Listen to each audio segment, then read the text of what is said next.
Footsteps, Chapter 69.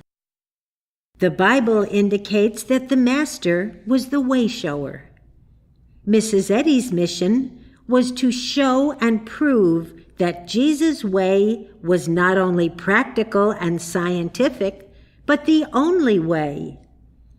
In so doing, she had to experiment and to test every step. Consider the injustice of calling any of such tests mistakes when they were all part of the necessary development of her spiritual discernment. There are those who have claimed that she made a mistake when she wrote the chapter Demonology in the 3rd edition of her textbook, Science and Health, in which she depicted animal magnetism as a, quote, lurking demonology in our very midst, unquote. Yet she was but recording error as it confronted her, as she walked the path God laid out for her, and doing so faithfully.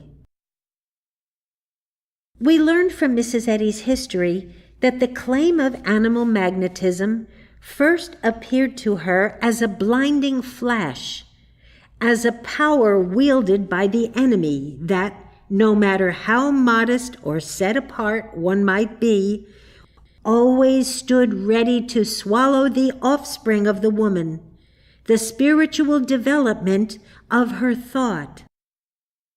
Then, as her faith in God and the allness of His power became more and more real to her, she lost enough of her fear of this blinding flash to face it and dissect it, to learn of what it was composed.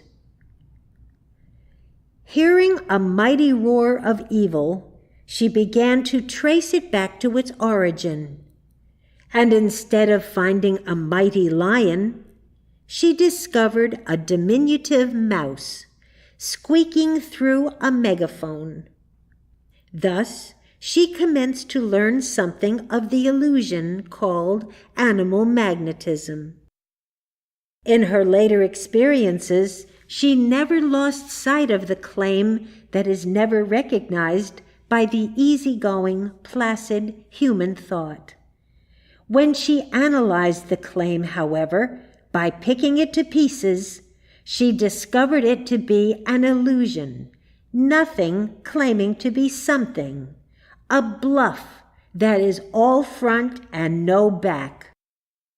On the other hand, if it is unrecognized, it is the one great deterrent to man's spiritual growth.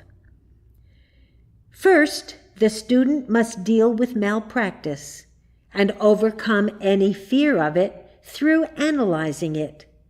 Then it can be dealt with scientifically.